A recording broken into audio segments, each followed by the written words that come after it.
오늘 저는 열왕기상 17장 17절로 24절의 말씀을 가지고 거기 한번 따라하겠습니다. 위기를 극복한 엘리야의 기도.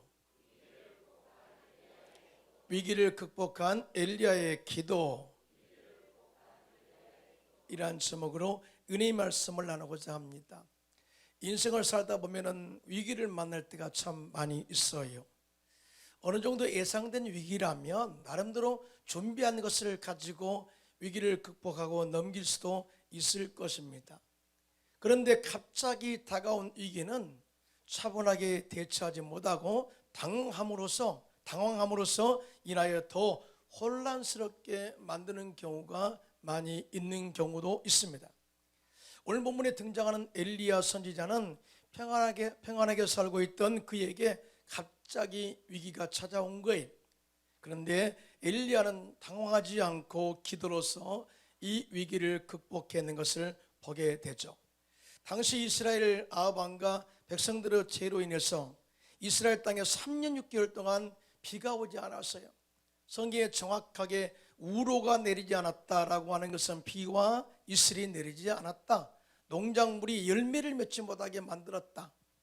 그때 엘리야 선지자는 하나님의 명령을 따라 시돈 땅 사레밧에 가서 성문 앞에서 나뭇가지를 줍고 있는 한 과부를 만나게 됩니다. 그때 엘리야 선지자가 그 과부에게 말하기를, 집에 가서 조금 있는 밀가루와 또 기름으로 전병을 만들어서 먼저 나에게 대접하면 하나님께서 지면에 비를 내릴 때까지 밀가루의 통이 떨어지지 않고 또 기름병에 기름이 마르지 않게 될 것이다, 이렇게 말씀을 하셨어요. 그 여인이 가서 순종하는데 열왕기상 17장 15절로 16절입니다. 시작. 그가 가서 엘리야의 말대로 하였더니 그와 엘리야와 그의 식구가 여러 날 먹었으나 야훼께서 엘리야를 통하여 하신 말씀같이 통에 가루가 떨어지지 아니하고 병에 기름이 없어지지 아니하니라. 할렐루야. 여러분, 기적은 순종할 때 나타나는 줄로 믿습니다. 이와 같이 하나님의 은혜와 기적으로 인하여 부족함이 없이 살아가는 이 가정에 위기가 닥칩니다. 이 과부의 아들이 어느 날 병을 앓다가 그만 갑자기 어머니의 품에서 죽고 말았어요. 그런데 문제는 이 과부의 아들이 죽은 것은 병이 아니라 엘리야 선지자 때문이라고 곡해하고 있는 그 과부의 마음이었어요.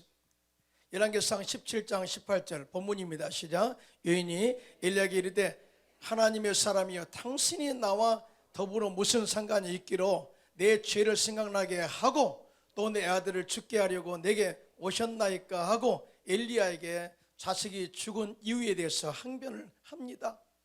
당신이 오지 않았더라면 우리 아들이 죽지 않았을 것인데 당신이 와서 이렇게 당신 때문에 내 아들이 죽었다고 원망한 이 여인의 하소연은 엘리야를 더욱더 절박한 위기로 몰아가고 있는 모습이죠. 여러분, 인생에 성공자들의 공통점이 있는데 위기 앞에서 무너지는 것이 아니라 위기의 상황을 올바로 관리하고 극복해낼 줄 아는 사람들임을 믿습니다. 그래서 저는 오늘 여러분과 함께 갑작스럽게 다가온 이 위기를 맞이한 엘리야는 어떻게 그 위기를 극복해냈는가를 바라보면서 우리들도 우리에게 다가온 여러 가지 위기를 슬기롭게 대처하고 극복하는 지혜가 있기를 예수님의 이름으로 축원합니다. 그러면 엘리야는 어떻게 위기를 극복했냐? 첫째로 부정적인 환경으로부터 아이를 분리시킨 이후에 기도하는 엘리야의 모습을 보게 됩니다. 오늘 보면 열왕기상 17장 19절로 20절이에요. 다 같이 합독합니다. 시작. 엘리야가 그에게 그의 아들을 달라 하여 그를 그 여인의 품에서 받아 안고 자기가 거처하는 다락에 올라가서 자기 침상에 누이고 야훼께 부르짖어 이르되 내 하나님 야훼여, 주께서 또 내가 우거하는 집 과부에게 재앙을 내리사 그 아들이 죽게 하셨나이까 하고, 하나님이여 그 아들에게 나갔던 혼이 다시 돌아오게 해달라고 간절히 기도하는 엘리야의 모습을 보게 되죠. 여러분 엘리야의 행동은 우리가 어떤 위기를 닥쳤을 때 영적으로 환경적으로 무엇을 준비해야 될까를 정확하게 보여주고 있는 그의 행동이에요. 사실은 엘리야는 그 어머니가 아이를 안고 있는 채로 그 현장에서 기도할 수도 있었지만은 굳이 아이를 자기 품에 안고 다락에 올라가서 자기 침상에 뉘우고 기도한 이유가 뭐냐? 그것은 바로 부정적인 생각을 가지고 부정적으로 말하는 그 어머니로부터 그 아이를 분리시킨 행동이었어요. 여러분, 어떤 위기를 닥쳤을 때 사람은 올바른 정신이 아닙니다. 그냥 까무라치죠. 또 감정적으로 이것을 대처할 그런 환경을 만들어내죠. 이렇게 긴장된 환경에서 어떻게 기도가 되겠습니까? 오히려 기도를 방해하는 요소가 될 뿐이죠. 그래서 엘리야는 기도 방해가 되는 요소를 없애기 위해서 먼저 아이를 어머니로부터 분리시킨 그러한 모습이에요. 그러므로 우리가 기도할 때 중요한 것은 하나님을 신뢰하지 못하도록, 또한 기도에 집중하지 못하도록 이 부정적으로 우리에게 다가오는 요소를 먼저 제거하시기를 예수님의 이름으로 축원합니다. 그래야만이 그 이후에 기도에 집중할 수 있고 하나님을 바라볼 수 있고 하나님을 믿고 기도할 수 있는 담력이 임하게 될 줄로 믿습니다. 자, 엘리야는 이 아이를 데리고 다락에 올라가 하나님 역사를 방해하는 것들을 다 차단한 다음에, 그리고 집중적으로 하나님 이 아이를 살려달라고 기도했을 때 하나님께서 그 위기에서 살려줌으로 하나님의 역사를 경험하게 되고, 또 그 여인으로부터 과연 당신의 삶을 통해서 당신은 하나님의 사람을 입증합니다는 그런 고백을 듣게 된 것을 보게 됩니다. 여러분의 엘리야뿐만 아니라 예수님께서도 회당장 야이로의 딸을 살리실 때 그러한 방법을 취하셨어요. 마가복음 5장에 보니까 회당장 야이로가 예수님께 나와 발 아래 엎드려서 내 어린 딸이 죽게 되었사오니 오셔서 그 머리에 손을 얹으사 살게 해달라고, 또 이 살려달라고 간곡히 부탁했습니다. 예수님께서 회당장 그 딸을 살리기 위해서 함께 가고 있는 그 가운데 12해를 혈루증을 알아온 한 여자가 예수님에 대한 소문을 듣고 무리 가운데 끼어서 예수님 뒤로 와서 예수님의 옷자락을 믿음으로 만져버렸습니다. 그 순간에 혈류의 근원이 완전히 말라져 버렸고 깨끗하게 치유되어 버렸습니다. 할렐루야. 자, 그때 예수님께서 그 여인을 두려워 떨고 있는 여인을 불러서 여자야 두려워하지 말라, 너희 믿음이 너를 구원했다, 이렇게 말하는 가운데 회당장 집에서 사람들이 와서 회당장에게 이르기를 당신의 딸이 죽었습니다, 어찌하여 선생을 더 괴롭게 하십니까? 라고 이야기하면서 이제 예수님이 당신의 집에 올 필요가 없습니다, 상황 끝, 모든 것 다 끝났어 라고 보고를 했죠. 사실 이것은 팩트입니다, 사실이에요.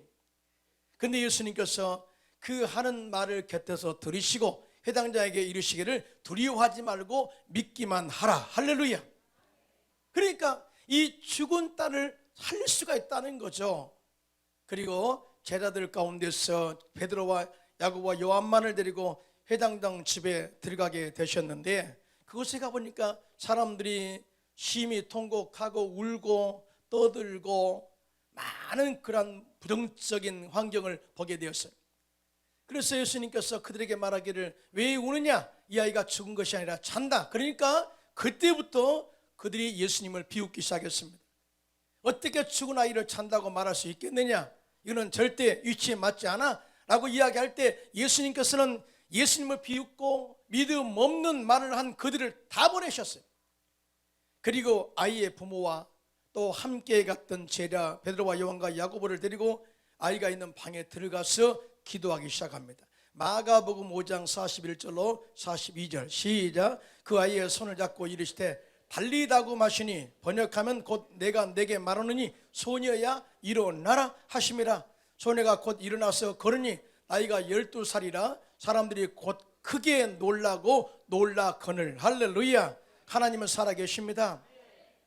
예수 그리스도는 어제나 오늘나 영원토록 동일하시고 우리가 모든 부정적인 환경을 다 제거하고 분리시켜서 우리의 믿음을 주님께 집중하고 절대적으로 믿음을 가지고 시선을 집중하고 기도한다면 하나님께서 우리 기도를 응답해 줄 줄로 믿습니다.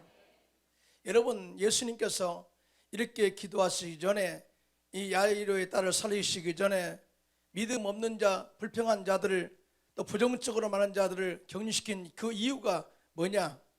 부정적인 시선과 말은 하나님의 능력과 기적을 방해하는 요소가 되기 때문에 그렇습니다. 뿐만 아니라 부정적인 시선과 환경은 집중하고 있는 믿음을 파괴하고 믿음을 분산시키는 것이죠. 더 나아가 부정적인 말과 환경은 하나님의 비전을 이루지 못하도록 방해하고 중단시키게 하는 요소가 되는 것입니다. 그래서 환경적으로 다가오는 모든 부정적인 환경을 다 제거하고 난 다음에 그때서야 하나님께 시선을 고정하고 집중적으로 기도하는 모습을 보게 되는 것이죠. 사람이 위기를 만나면 감정에 너무 치우쳐요. 정확하고 건강한 판단을 내리지 못합니다. 오히려 주변의 환경에 쉽게 동요되기 쉽습니다. 이럴 때 우리들은요, 한 발자국 뒤로 물러나서 위기를 올바로 관찰하고 올바로 판단할 수 있는 지혜가 중요한 줄로 믿습니다. 또 뿐만 아니라 이렇게 엘리야가 아이를 안고 다시 다락에 올라간 것은 그 이유가 바로 믿음의 시선을 하나님께 고정해야 하는 것을 알기 때문에 그래요. 여러분, 우리가 집중적으로 부르짖어 기도할 때 하나님의 도우심으로 그 위기를 극복할 수가 있는데요, 내 마음이 분산되면 안 돼요. 야고보서에도 말씀하시기를 너희가 기도할 때 한 마음으로 기도하라. 마치 기도한 다음에 염려한 사람은 마치 바람에 물겨 요동하는 물결 같으니 이런 사람은 주께 얻기를 생각하지 말라고 했어요. 이 집중하는 기도가 중요하다는 거죠. 시선을 고정하여 집중적으로 기도할 때 하나님께서 들으시고 역사할 줄로 믿습니다. 여러분, 이 사건은 또한 느헤미야 가운데도 일어났습니다.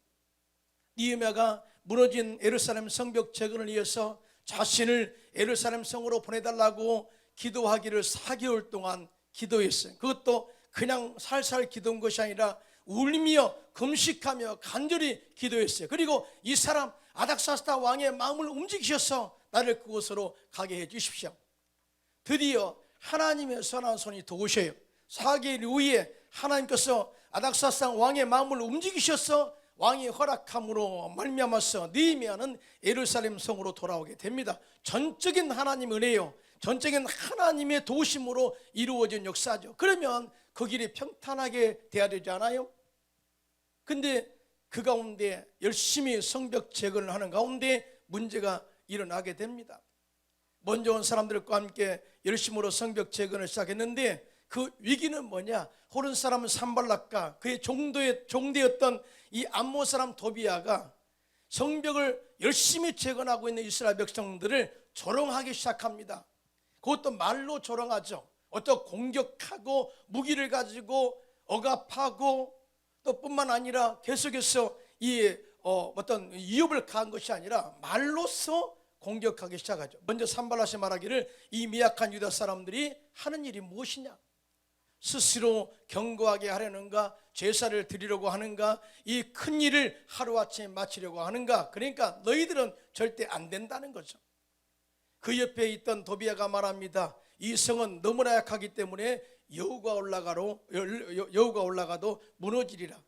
여러분, 이 참소로 인해서 열심히 예루살렘 성을 정치해가던 이스라엘 백성들의 마음의 기운이 빠져버렸어요. 말 한마디에 그들의 마음이 분열되고 만 것입니다. 성을 재건하던 열정이 식어져 버린 것입니다. 결국 그들은 힘이 빠져 더 이상 이 성벽 증축을 하지 못하겠다고 선언하면서 중단 상태에 빠지고 말았습니다.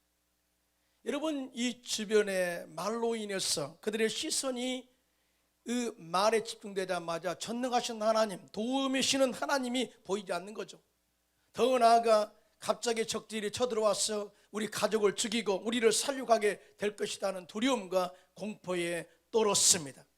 그때 느헤미야가 주변의 참소로 인해서 성벽 재건을 중단하고 현실과 이기를 바라보고 두려워 떨고 있는 백성들의 시선을 하나님께로 향하도록 권면합니다. 이 말씀이 느헤미야서 4장 14절에 나와 있어요. 시작. 내가 돌아본 후에 일어나서 귀족들과 민장들과 남은 백성에게 말하기를 너희는 그들을 두려워하지 말고 지극히 크시고 두려우신 주를 기억하고 너의 형제와 자녀와 아내와 집을 위해서 싸우라. 아멘. 백성들이 이 느헤미야의 고면의 말씀을 그대로 듣습니다. 하나님의 말씀은 듣고 순종할 때 역사가 일어날 줄로 믿습니다. 그리고 그들은 이 느헤미야의 고면의 말씀을 그대로 순종합니다. 자, 그들의 시선이 하나님께 고정된 순간부터 그의 상황이 달라지기 시작합니다. 그들의 시선이 하나님께 고정되자 하나님이 그들을 지키신다는 확신이 들었고요, 그 다음에 저들보다 크신 하나님의 능력이 보이기 시작한 거예요. 뿐만 아니라 성벽 제거는 하나님의 뜻이기 때문에 반드시 성벽 제거는 이루어진다라고 하는 믿음의 확신이 불타오르게 되었어요. 그러면서 그들의 행동이 달라져요. 성경에 보니까 성을 건축하는 자와 짐을 나르는 자는 다 각각 한 손으로 일을 하며 한 손에는 병기를 잡고 재건을 하게 되었는데, 얼마나 열심히 빠른 속도로 성벽 재건을 이루었냐면, 성벽 재건을 시작한 지 52일 만에 모든 성벽 재건 역사를 마치게 됩니다. 할렐루야. 이와 같이 위기를 극복하는 지혜는 환경에 부정적으로 다가오는 요소를 다 제거하고 우리가 하나님께 시선을 고정하고 바라보고 집중적으로 우리가 함께 기도하고 헌신할 때 역사가 일어나는 것입니다. 할렐루야. 지금도 사탄은 우리가 어려움과 위기를 만날 때 우리의 시선을 환경의 어려움에 고정하라고 유혹합니다. 그러면서 말하죠. 너는 안 돼. 현재 사회가 너무나 어려워. 요즘 경제가 불황이거든. 그렇기 때문에 안 될 거야. 자꾸 이렇게 부정적으로 우리에게 접근합니다. 그러나 우리는 믿음의 사람은 예수님께서 십자가에서 이뤄놓으신 역사와 결과를 바라보아야 될 줄로 믿습니다. 여러분, 믿음의 사람은 바로 예수님의 십자가에서 이룬 능력을 바라봐야 돼요. 첫째로 예수님께서는 십자가에서 마귀를 멸하셨습니다. 마귀를 이빨 빠진 호랑이로 만들어버렸어요.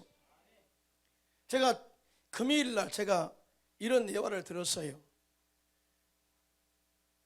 이빨 빠진 호랑이가 사냥을 갔어요.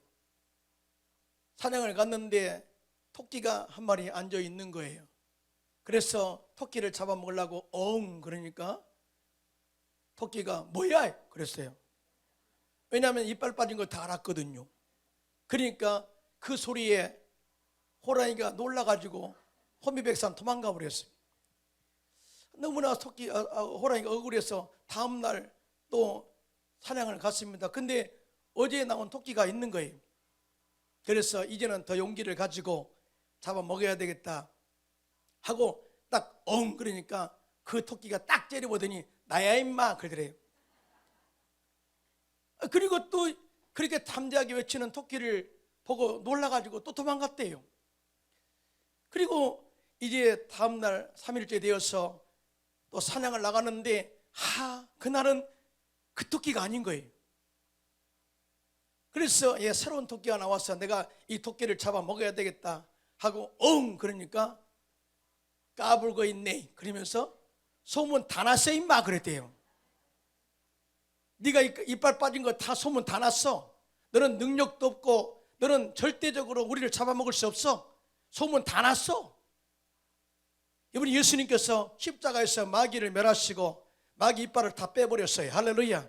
이빨 빠진 호랑이로 만들었고 종이 호랑이로 만들어 놓았어요. 그래서 우리는 그런 이 팩트를 가지고 사실을 가지고 마귀를 대적하고 환경을 정복하고 다스리고 하나님께서 십자가에서 예비하신 그 은혜와 복을 누리시기를 예수님의 이름으로 축원합니다. 우리는 예수 안에서 저주가 끊어지고 아브라함의 복이 임했다는 사실을 확실히 믿어야 될 줄로 믿습니다. 또 뿐만 아니라 우리는 예수 안에서 모든 질병에 치료받은 것을 믿으시기 바랍니다. 히브리서 12장 2절에 다 같이 합독합니다. 시작. 믿음의 주여 또 온전하게 하시는 예수를 바라보자.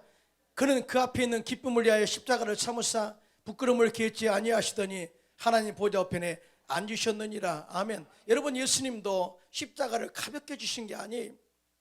그 십자가 고난을 감당하기 위해서 눈물 뿌려 기도했어요. 심지어 땀방울이 핏방울이 되도록 간절히 기도했죠. 그런데 그 위기 가운데 내가 십자가를 지어야 되느냐 말아야 되느냐 위기 가운데 하나만 생각했어요. 내가 십자가에서 마귀를 멸하고 모든 죄를 다 없게 해줘야, 저주를 끊어야 나를 믿어서 많은 사람들이 구원받게 될 것이다 라는 이 희망이었어요. 장차 수많은 영혼들이 주께로 돌아올 것을 생각하니까 그 기쁨이 현재의 고난과 위기를 이겨내게 한 것입니다. 할렐루야.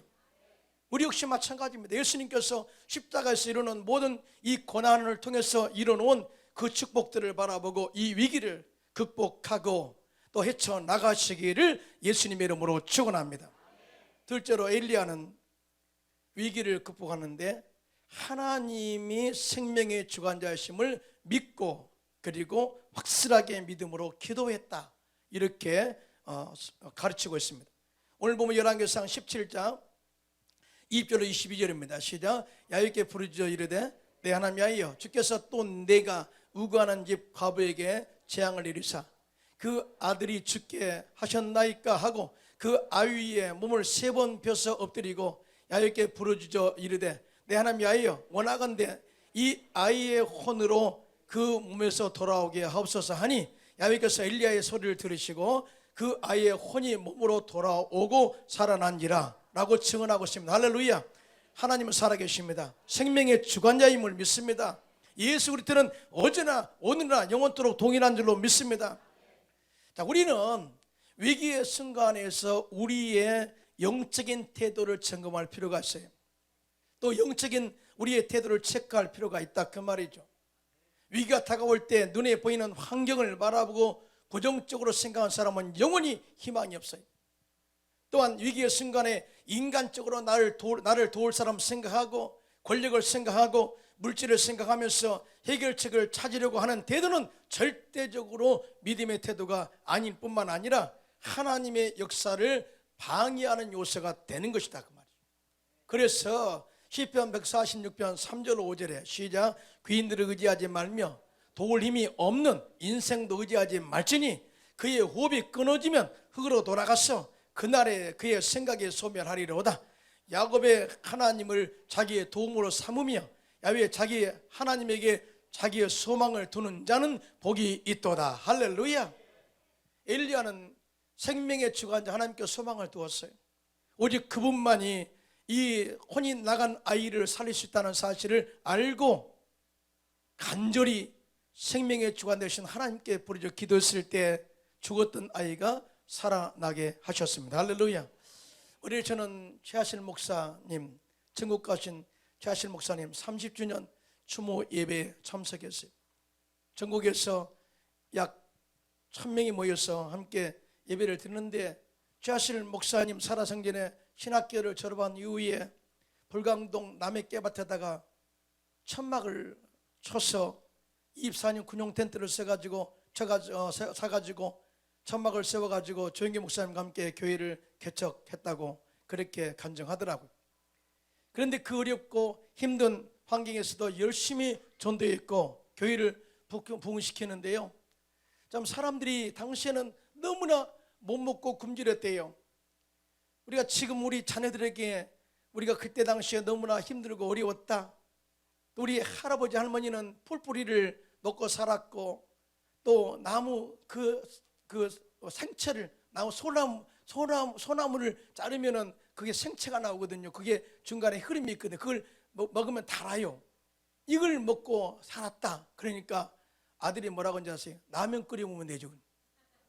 여러분, 라면은 더 비쌌어요 당시에. 국수는 항상 만들어 놓으면 항상 그 찬장에 있지만 라면은 사서 먹어야 되기 때문에 돈이 없는 사람들은 라면도 못 끓여 먹었죠. 그래서 교회에 온 사람들을 참 오시면 그 천막교회에서 아주 그 쌀 몇 개 집어넣고 보리쌀 콩 집어넣고 그 다음에 옥수수 집어넣고 물을 많이 부는데요. 불토록, 그냥 불토록. 그 다음에 거기다 된장을 푼대요.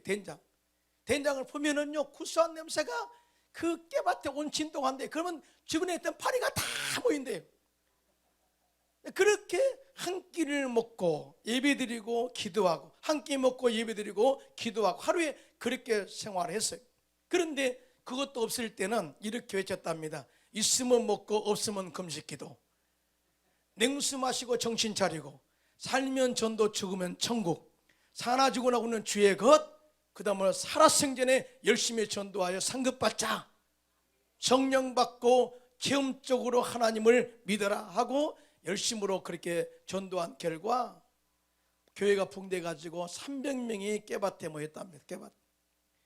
근데 거기서 더 이상 교회를 할 수가 없으니까 서대문 사거리로 교회를 옮겨 계속 붕대였고, 2000명이 되자 서대문 사거리가 교통 혼잡을 이루어서 경찰서나 그 다음에 서울시에서 이 교회가 너무나 붕대여서 교통에 혼잡이 있으니 여의도로 갔으면 좋겠다 추천을 했다는 거예요. 여러분, 당시에 여의도에 가려면 다리가 없기 때문에 배를 타고 가야 됩니다. 여러분, 배를 타고 교회 오겠습니까? 그런데 최하실 목사님이 기도하는 가운데 이건 하나님의 뜻이다 그러면서 서울시에서 땅값을 좀 싸게 줄 테니까 사라고 해서 당시에 돈도 없으니까 5,000평을 샀답니다. 그때 땅 샀으면 돈 많이 벌었을 건데 5,000평을 샀대요. 근데 주변에서 말리는 거죠. 그건 안 됩니다. 될 수도 없습니다. 주변 사람들은 온전한 정신을 가지고 그렇게 할 수 있느냐 비웃고 그렇게 안 된다고 말렸다고 합니다. 근데 최하실 목사님은 땅을 산 다음에 생사복을 주관하시는 하나님 모든 것은 합력하여 선을 이룰 줄로 믿습니다 하고 끊임없이 금식하고 간절히 기도하는데 얼마 있지 않아 가지고 여의도 개발 발표가 나버린 거죠. 예, 기적 아니에요? 그 위에 다리를 놓고 또 교회를 지어서 크게 부흥해서 전 세계 영적 부흥에 영향을 미치게 된 것입니다. 사실은 여의도 순복음교회가 크게 부흥되는 데는 단시간에 되지 않았어요. 또 많은 어려움과 고난을 겪게 되었죠. 위기도 많이 다가오게 되었죠. 그럴 때마다 최하실 목사님은 성도들과 함께 오살리로 갔어요. 오살리는 사실은 금식기도원은 그냥 금식기도원 하려고 만든 사는 땅이 아니라 원래 성도들 장지로 사는 땅인데 힘들고 어려우니까 그곳에 가가지고 기도하기 시작했어요. 그런데 주여 막 하니까 그 주변에 지금 현재 영산 수련원 자리가 병원이었거든요. 군병원인데 거기에 얼마나 많은 사람들이 죽어나갔겠어요. 그러니까 저쪽에서 기도원 쪽에서 그런 건물도 없는데 산속에서 주여 그러니까 귀신 나온다고, 이 귀신 나왔다고 많은 사람들이 놀랬다는 거예요. 그래서 이렇게 하면 안 되겠다. 그래서 굴을 파가지고 소리가 나가지 못하도록 기도하자. 그래서 기도굴이 생긴 겁니다. 이렇게 기도한 결과 모든 위기를 다 넘기게 하시고 교회는 부흥되게 하셨고 또 그 과정을 통해서 금식기도원을 세우게 하심으로 말미암아서 많은 사람들이 응답받고 치료받는 그런 하나님의 메카로서 귀하게 쓰임받게 된 줄로 믿습니다. 놀라운 것은 교회가 부흥되고 성장되니까 교회만 복을 받은 것이 아니라 함께 동참한 성도들이 다 복을 받아서 11조가 늘어나고 하나님의 거룩하신 성사업에 쓰임받게 되었다고 간증했습니다. 할렐루야. 마지막으로 가족 인사로 나셔신 최하실 목사님 장남이신 김성수 목사님께서 어머님께서 그 어려운 상황에서 자신들을 이렇게 가르쳤다고 해요.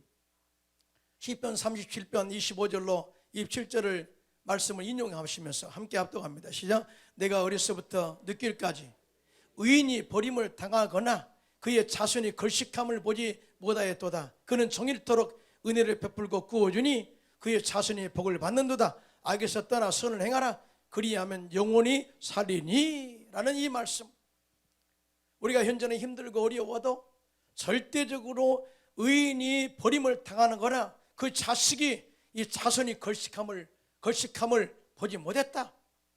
반드시 잘 될 것이고 반드시 형통한 복으로 인도할 거야. 그러므로 선을 행하고 의를 행하는 삶을 살라.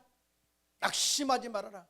이 권면의 말씀을 또 듣고 신앙의 정절을 지킬 것을 그렇게 가르침을 받았다고 합니다. 그래서 그들은 정말 말씀 중심으로 살았고 기도했고요. 어려울 때마다 간절히 주님 바라보고 기도했고요. 하나님께서 그의 삶 가운데 3남매를 축복하심으로 말미암아서 모두가 다 목사님이 되어서 지금도 귀하게 쓰임받고 있음을 보게 됩니다. 할렐루야. 지금 우리나라는 모든 면에서 총체적으로 편하지가 않습니다. 어떻게 보면 위기를 만났다고 볼 수도 있죠. 정치는 진보와 보수로 나뉘어서 서로의 잘못을 지적하고 서로 분쟁하고 절대로 화합하지 않으려고 하고 있습니다. 이것을 다른 말로 정치적 위기라고 이야기해요. 또 경제적 위기가 다가왔습니다. 경제는 점점 더 어려워져 가고 있어요. 제가 회사 운영하는 분들을 만나도 긴축 상태로 들어가고 돈을 더 쓰지 않기로 했다, 이런 이야기를 하더라고요. 이럴 때일수록 더 돈이 풀리면 더 많이 사주면 좋을 건데 어려우니까 더 긴축하자 해서 지갑에 문을 열지 않는다는 거죠. 이것을 다른 말로 디플레이션 현상이라고 말합니다. 경제학자들이 말합니다. 경제적 관점에서 물가가 오르는 인플레이션보다 돈을 쓰지 않는 디플레이션 현상이 더 경제를 망하게 하는데 위험하다 이야기를 했어요. 이와 같이 경제적 위기가 다가오고 있습니다. 또 뿐만 아니라 사회적으로 또 이 소수의 인권을 보장한다는 이유로 다수의 인권을 또 짓밟고 가는 그런 시대가 되어버렸어요. 자, 이런 위기적 위기, 총체적 위기의 환경 가운데 우리가 부정적으로 바라보면 미래가 없죠. 우리가 부정적으로 생각하면 미래가 없죠. 정치인들 탓하면 미래가 없죠. 경제인들 탓하면 미래가 없죠. 여기서 우리가 신앙인이라면 부정적인 환경을 바라보지 말고 거기에 하면 할까요? 생명의 주관자, 우리의 생사복을 주관하시는 하나님을 바라보고 시선을 고정하고 간절히 부르짖어 기도해야 될 줄로 믿습니다. 그리할 때 하나님께서 엘리야가 위기를 극복하게 한 것처럼 우리 역시 우리나라에 닥친 총체적 위기를 우리의 기도로 극복하게 하시고 건져주셔서 다시 미래로 더 밝은 미래로 나갈 수 있는 기회로 만들어질 줄로 믿습니다. 위기는 기회가 되는 것입니다. 기도만 있다면, 우리가 살아있다면 우리를 통해서 그런 역사를 이루어갈 줄로 믿습니다.